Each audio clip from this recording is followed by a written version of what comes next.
Welcome to the Forefront 5. I'm your host, Dr. Betsy Wernli, and today we have some very special guests. Today we celebrate our veterans for Veterans Day, and I'd like to start by introducing who we have on the screen and on audio. We have Jake, who works in IT, Dr. Carrizales, who works outside of St. Louis, Sonia Greaves, who works in our Path Labs third shift, Dr. Liotta, Stephanie Lyles, who works at the Virginia Beach office as a patient service rep, Frank Ferritto, a PA in North Carolina, our board member who's been a guest several times, Dr. John Pujals, our dermatopathologist. And I think I covered everyone. Everyone, welcome. We're so excited to have you. And I just want to start by saying thank you to all of our Forefront employees, docs, PAs, and NPs who are our veterans, and especially those who joined us on this podcast. So hi to everyone. Thank you. Dr. Wernli. Thank you. Thank you. All right, so we've got a Hello. great crew here. I want to first just ask, and I'll ask Jake to start. Tell me a little bit about your history in the service, what branch, how long you served, and your position in the military. Jake, kick us off. Sure, I'd be happy to.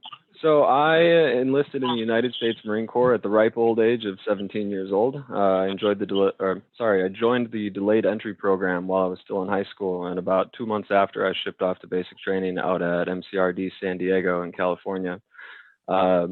Experienced 13 weeks of fun, and then shipped out to my first unit, 8th Communications Battalion at Camp Lejeune, where I was a systems administrator, and we began our workup for our first deployment to Al-Assad, Iraq.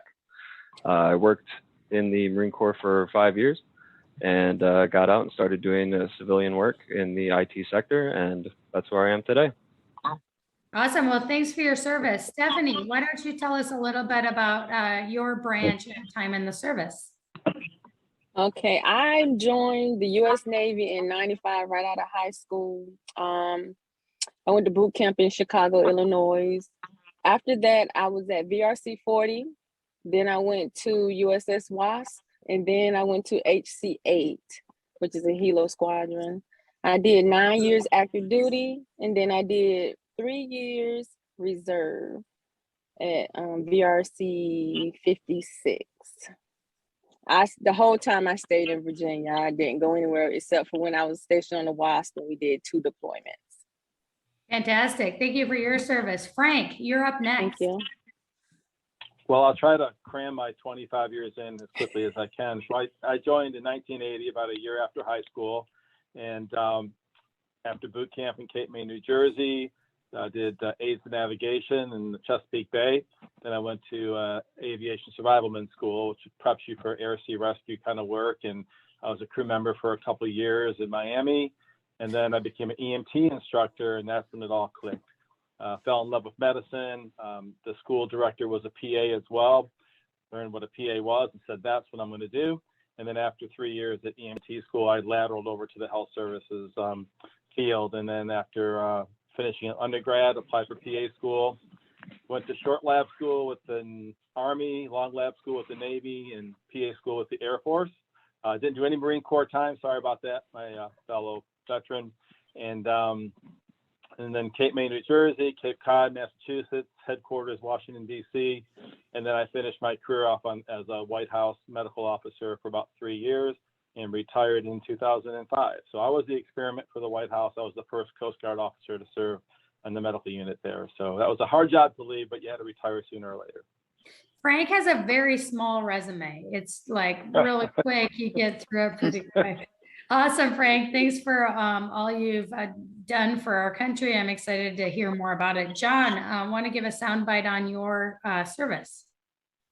Sure.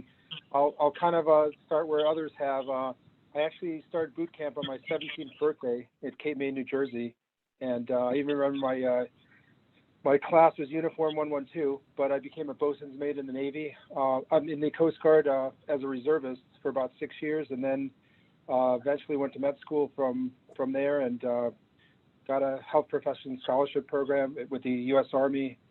Did my internship in El Paso at Fort Bliss at William Beaumont Army Medical Center. and went off to Korea to be part of an air cav unit.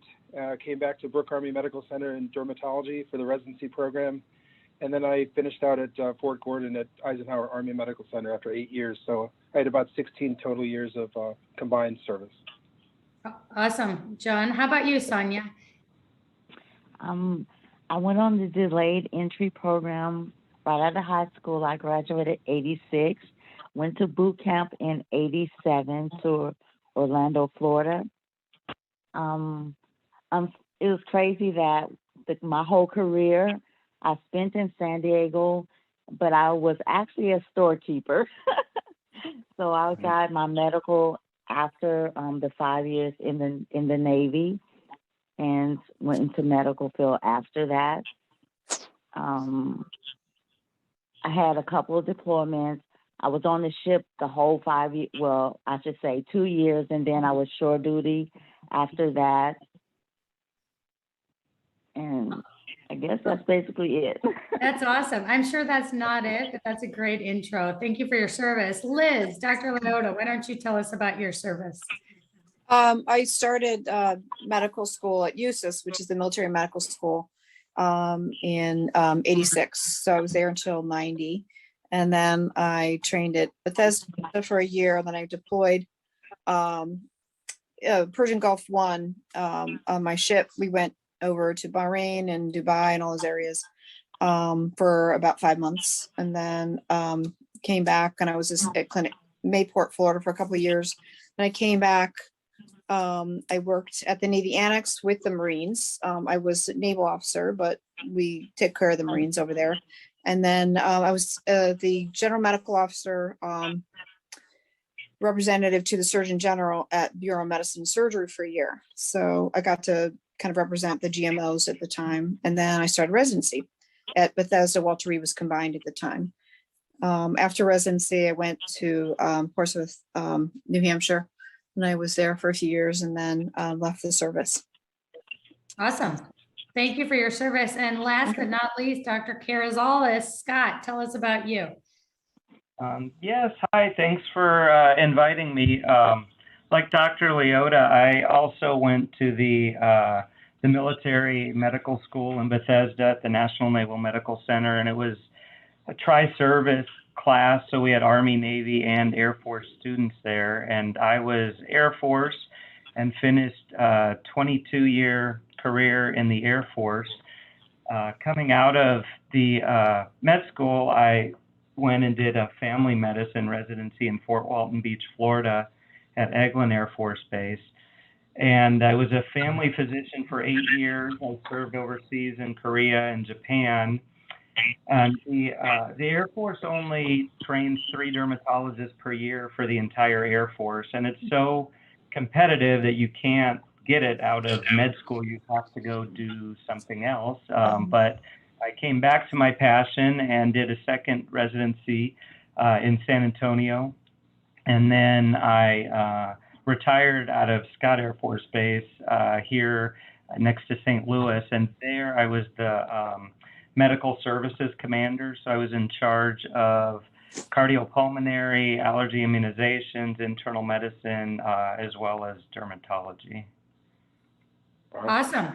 Well, thanks for the introduction. And I know it's hard to put into words what some of you did for years and years, and we appreciate it. But we're going to try to focus on maybe for our listeners what you learned and, you know, kind of the lessons behind working for our nation and representing our nation in the military. So I'm going to pick and choose each of you for some different questions. Frank, why don't you tell our listeners why you went into the military? I think that's a big question. Why choose something that can be of risk and, you know, can be put your career goals on hold for many people to serve our nation? Why don't you talk about that?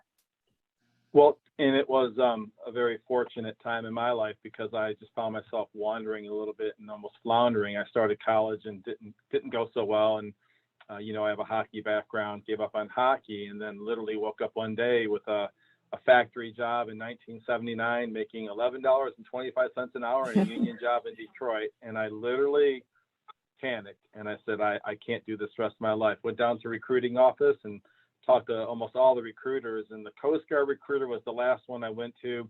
My dad was a World War II vet, so we have a very patriotic family. And I said, there are worse things to be doing in this life. And it really was a spur of the moment thing. I didn't think about it for many, many years or months for that matter, but it really hit me in a matter of a few days. And then I did delayed enlistment, and 6 months later, I joined the Coast Guard and turned 19 in boot camp. Dr. Pujals will know what I'm talking about. I was in class November 106.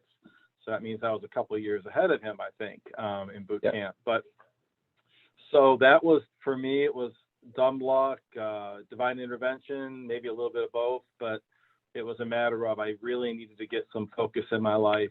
And then when I joined education, just kind of clicked. Online classes, in-person classes, the military schools went really well for me. And I said, I'm going to use this as a building block. And I never planned on making it a career. It just kept happening one year after another. And 25 years later, it ended. So That's fantastic. Steph, do you want to talk about the reasons, the whys behind making a decision to join the military?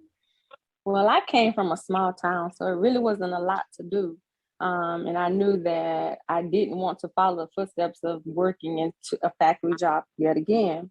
So I took a leap of faith and left home and went straight. I graduated one day, and 2 weeks later, I was gone to boot camp just to make something better for myself. I just didn't want to end up like everybody else in a small town. Fantastic. How about you, Jake? Hey, yeah, so I joined the military primarily to serve my country. I had made the decision to join the military at a younger age. Growing up, a lot of family members were in the military, and a lot of them had served in different branches and in different locations all around the world. And it was something that I really wanted to do. I really respected them. And then in roughly 7th grade, I'm going to date myself here, 9/11 happened. And that really solidified my decision to join the armed forces and put my head into the ring and put my life on the line for what I felt was right. That's awesome. Moving on to kind of a different topic. Liz, why don't you talk about what the most valuable lesson you learned while serving our nation? I think that the thing that having served, that probably everybody here knows the value of teamwork. You really have to pull together to make things work. And whether you're on a ship and you're all trying to kind of get the workday done, because in the ship, on a ship, it was me and I had like 5 corpsmen. So we had to do all the medical work ourselves. And so you really have to share the wealth, and really kind of allow to delegate to your people and trust them and trust their knowledge. Like the preventive medicine people know what they're doing. The corpsmen know what they're doing, and you have to kind of allow that. But the teamwork part, and even in residency, kind of learning from each other. And even after residency, when I was stationed at Portsmouth, you have a mentor, and then they kind of teach, and everybody kind of teaches each other. But the teamwork, I think, is such a critical thing, and the camaraderie you really experience in the service. And that's what I missed the most after I left, actually. Yeah, I think that's a resounding. Frank, you've talked about teamwork and coming from a hockey background. I think that's one of the things that you learned. Is that right? it is. And not only teamwork, because that naturally occurs in the military, but because you have such a great diversity of people, not only ethnic, racial, but demographics. I grew up in Detroit. I had a chance to travel throughout the country and Canada, but it changes dramatically when you are put into a situation where problems have to be solved, and your way of doing things not always the right way of doing it, but then doing it through a diverse group usually makes it easier and more successful. So that was probably my biggest lesson in the military structure. I love it. Sonia, what was the biggest lesson you learned while serving our country? I believe most people have hit it, because you really do learn structure, reliability, and teamwork. I mean, once you're supposed to be somewhere, you're supposed to be there at that time, and you had to pull together as a team to get any duties done. I mean, that's what it was all about. And the structure that was put forth, I mean, I can't even really explain it. It's just something that you learn, and it influences you over your whole life, and it's just something that you benefit from. So, and to work with, someone mentioned diversity, to work with everyone from different parts of life. I mean, it takes more than one type of person or team to make it work. And that's one way to learn that. When you work, go to the military, you meet people from every walk of life, but we're all working for the same purpose, and we're working on the same team. So I learned to work together, and it taught me direction as well. I mean, I'm sorry, I just woke up, I work nights, and I really don't know how to put, I can't even think correctly, but you're doing a great job. And talk about teamwork, joining this podcast while being one of our third shifters. We appreciate it. And I think, more Americans need to learn this, right? Structure, working with people, working with a common goal and as a team. I think that's fantastic answers. Hey, John, why don't you tell our listeners what you wish ordinary Americans like me that haven't served our country in the military, what do you wish we knew about the U.S. military? I think one of the biggest things I'd like people to know about the military is that there's such a tremendous history to how all the military services started. You could go way back into probably the Coast Guard was probably the first service, from the Light Guard, the lighthouses and what have you. But then the Continental Army was obviously there too. So just the history is so important, and there's just so much can-do attitudes with each individual, whether it's diversity or inclusiveness or just the initiative that each individual soldier, sailor, Marine, airman, and Coast Guard, Coastie would bring to the mission. And I feel like there is so much pride in what you do and how you do it as a team for that ultimate goal of what the mission might be. And a lot of people may not know that despite where all our walks of life and who we are, where we come from, each individual is so critical to the ultimate goal of just the completion of the mission. So all pieces, small and large, or wherever we come from, that's the biggest thing for the military, to be a cohesive team and to work together as one unit for a very common goal. That's awesome. Scott, why don't you give us your answer, what you wish the ordinary American knew about the U.S. military? Sure. Kind of as some of the others have iterated, it's just a special feeling to be part of something that's bigger than yourself, to be a part of that team. And I just think as, I guess at boot camp, they kind of drill it into you, but it drills patriotism kind of into your soul.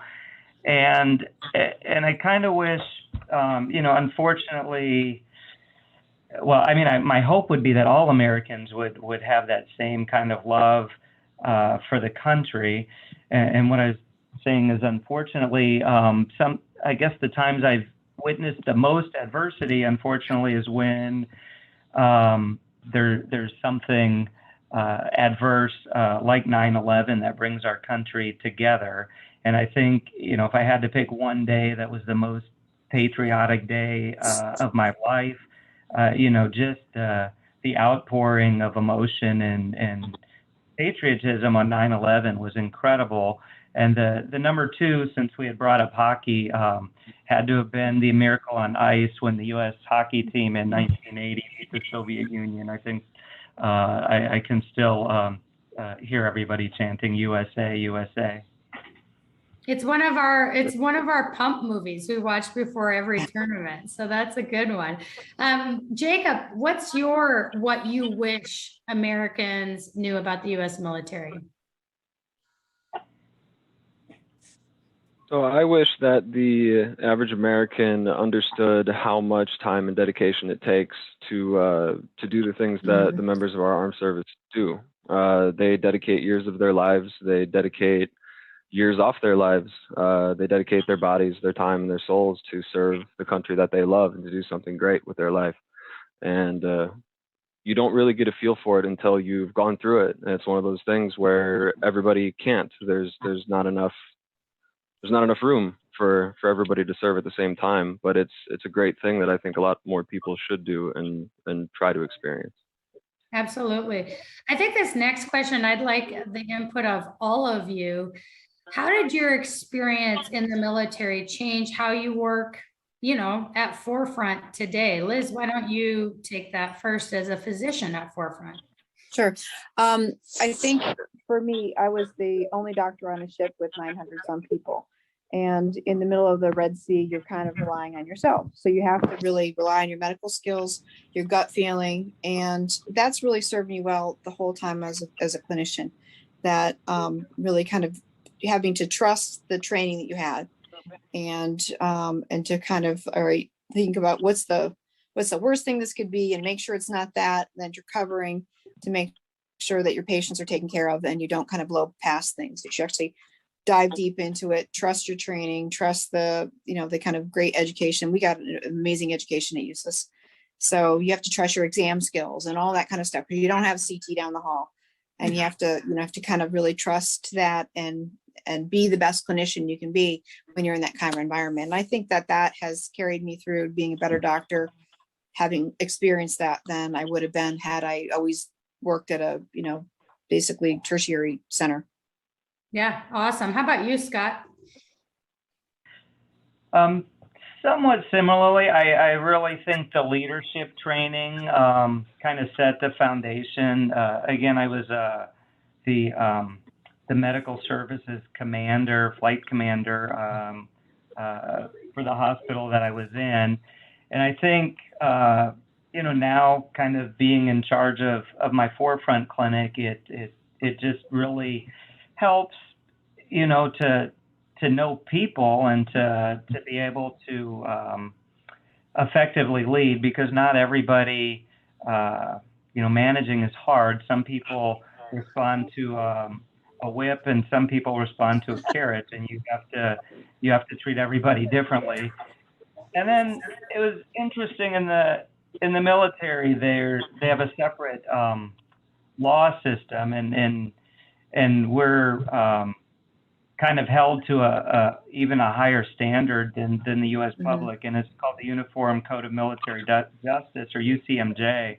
And one of the laws was that officers are not allowed to fraternize with enlisted troops, and so coming up with that type of training, I think, puts you in a certain mindset that's different than a lot of civilians have, and I wouldn't necessarily say better or worse, but different. But I've kind of always used that, when working with my team here, because I'm definitely a friendly person, but at the same time, I realize that we have to have some boundaries, and especially with favoritism. Like if I'm going to do something with one of my clinic, we're going to do it all together and not kind of separate one person out. Awesome. Thank you, Scott. How about you, Steph? How has your military changed work? I think with me, it's more of pride and dedication to my work. I take my work seriously. So, for me, it's patient care first. Frank know it firsthand, right, Frank? Hi, Steph. We were office mates for a while. Yes. So I take my work seriously. I really do. That's a great answer. Frank, how about you? So I think there's advantages and disadvantages, and I think the idea of structure and expectations that's drilled into you in the military, if you don't follow that, I think is a quick exit out, or you have a really bumpy career. And it doesn't always translate to a civilian sector job. So I think there's a balancing act. So I hold myself to certain expectations, being timely, getting the job done. And then sometimes we can over expect, because most of the people that we serve with and work with and our teammates were not military. So you try to draw out their strengths and what makes them tick, and use that as a way to proceed through your day. Not in the military sense where you can give an order or take an order and the job is going to get done. Not everybody responds that way. So I think there is a balancing act that when you have many years in the military, you can't bring all that with you when you leave the military. So I think at times it can be a struggle. It definitely is a balancing act. That's great. Sonia, how about you? How does it change how you work in the PATH lab? For me, being in the military, it taught me that you have to know the right place, right time. You have to know where you have to be and when you have to be there. It also taught me to work independently. I mean, we're working as a team, but it takes each individual person to reach the outcome of what we're focusing on. And for us, of course, it's patient care. That has to be number one. But we have to have the skills and just the focus to get in and do what has to be done to get that outcome. Of course, team playing. It's taught me responsibility, reliability, and just focus. Awesome. And right now I feel like I'm too sleepy to really talk, so You're I'm doing so a sorry great if I'm job, not making Sonia. sense. You're doing a great job. John, how about you? I kind of agree with Frank here a little bit, or a lot of it. There's so many great aspects of becoming a military member, whether you're an officer, enlisted men, even a warrant officer. Certainly discipline, initiative, which has been talked about. But I think when I transitioned from the U.S. military to private practice, I think a lot of it was, I think, like Liz was saying, the confidence that you can do what needs to be done. You can do it in the time frame that you need to do it in. And if you don't know what to do, or that particularly, reach out, talk to other people who have had those experiences, and never be afraid to ask for help or even to admit when you're wrong. But I think volunteerism is important in the civilian world that maybe they don't emphasize as much in the military. Maybe Jacob would disagree. I don't know. They used to joke about don't volunteering in the military, but I think the goal is, if you're in a big organization. We didn't volunteer. We were voluntold. Okay, exactly. So, but if you have all these extra skills and ability, especially in forefront, and you can apply them to committees, advisory committees, or on the board, or in some other way, then I think you are going to make the organization that you're working with or for even better, because you bring a lot to the table from the military training as well as your civilian side training for education and experience. Awesome. I totally agree, John. And good call to action for leadership within Forefront. Jake, last but not least.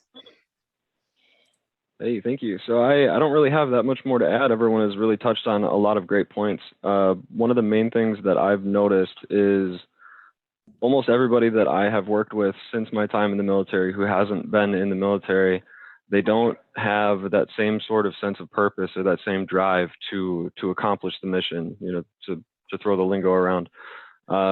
There's a lack of decisiveness. I've noticed that people who are in the military can look at a situation, assess it, and make a command decision on it in a relatively short amount of time, and they can keep things moving to reach that end goal. And it's something that is not too common. A lot of civilians do have it, but I've seen it a lot more in the military personnel that I've met throughout my life.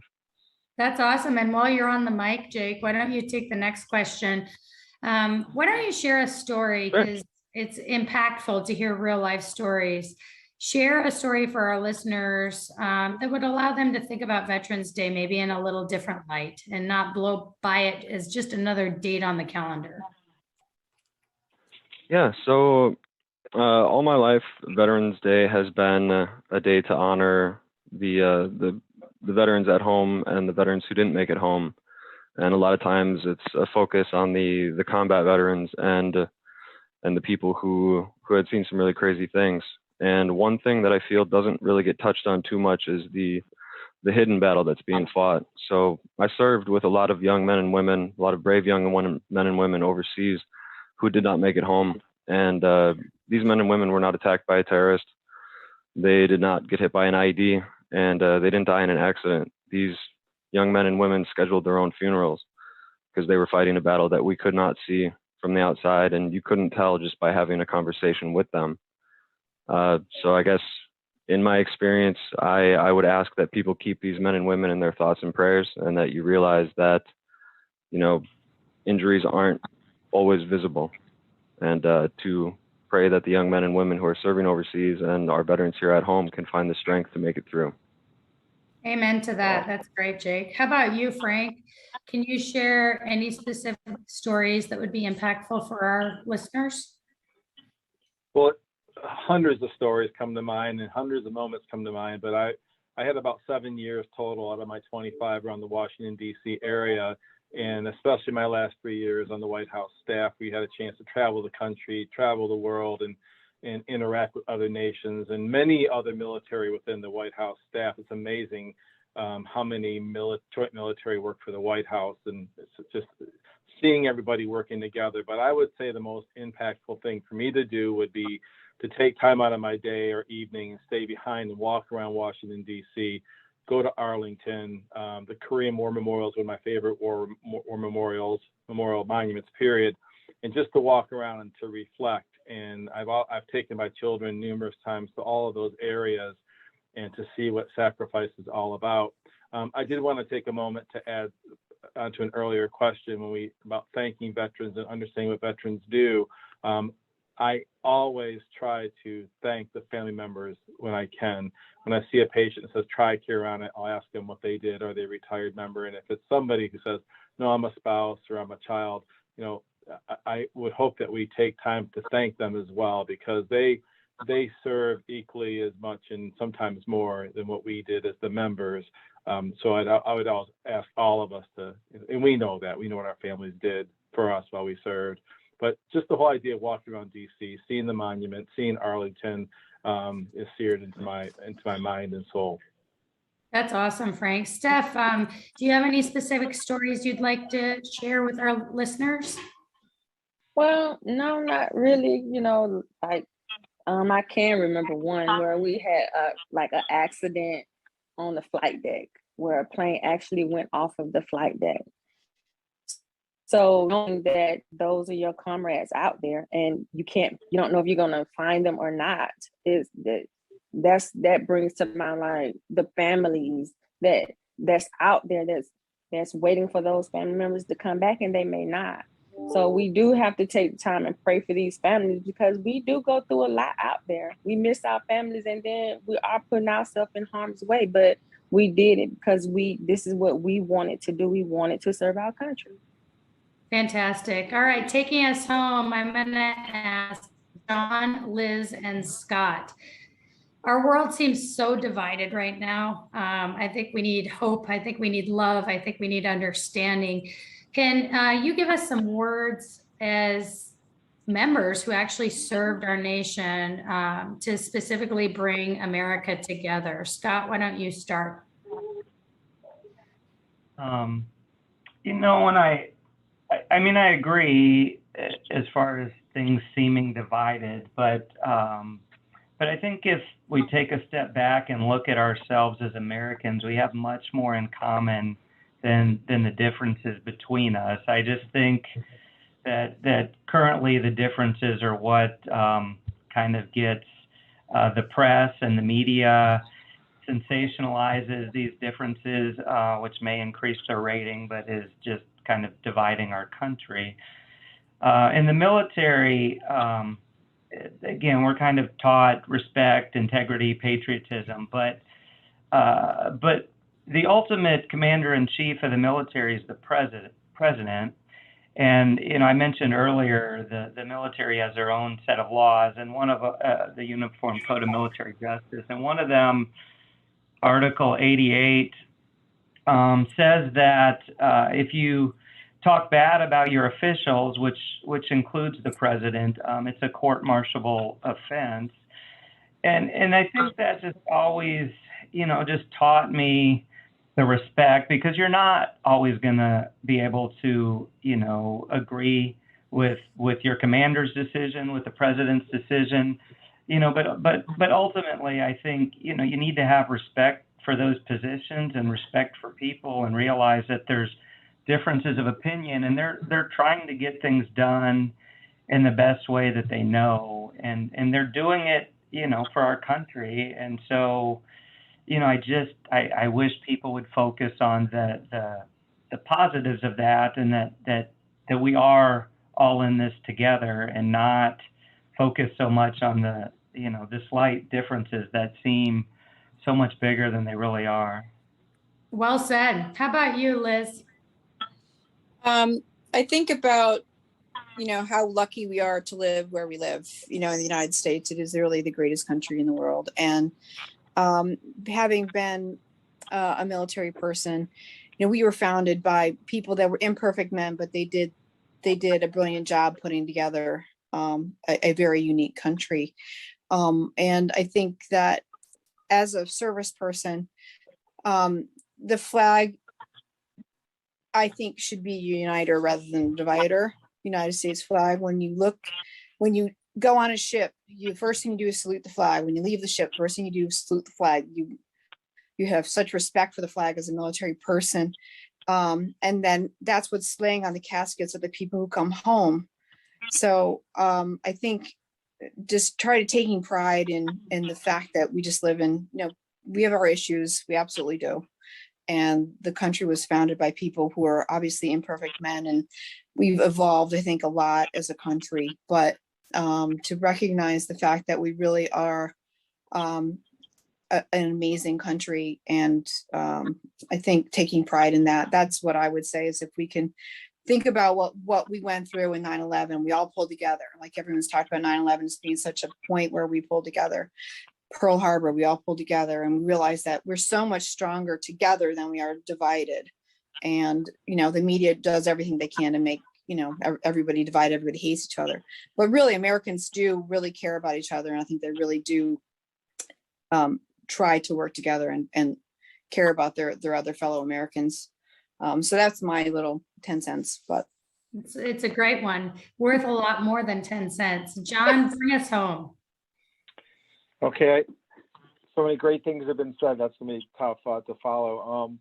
I just believe that the United States has such an amazing history for bringing people together who wanted basic freedoms, whether it was freedom of speech or freedom of religion, freedom to assemble, and all the Bill of Rights and everything we've tried to do since then to make maybe imperfect beginnings to be, maybe a better and better country over time. And so it takes literally everybody who came to the United States to work together as a team to try to improve the laws of each state and of the country overall. And I think there's so many things that we have in common that should just unify us. And I think that when I look at everybody in our communities and in government today, they all started as little kids playing hockey or baseball or football, and they all went to school and they all had dreams. And so we just need to work on everybody's dreams and make sure they can reach all their goals. And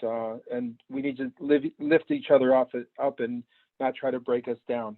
So we can just unify and be as strong as we can be for a better future for us and for the country. That's awesome. Well, this has been one of my favorite podcasts. I love saluting each and every one of you, Jake, Frank, John, Steph, Sonia, Liz, and Scott, and all of the forefront docs, PAs, NPs, and employees who have proudly served our country. Servicemen and women hold a dear place in my heart. My father-in-law was a corpsman in Vietnam. So thank your servicemen and women, thank their families. And this has been another episode of the Forefront 5, thanking each and every one of you for your service. Thanks, everyone.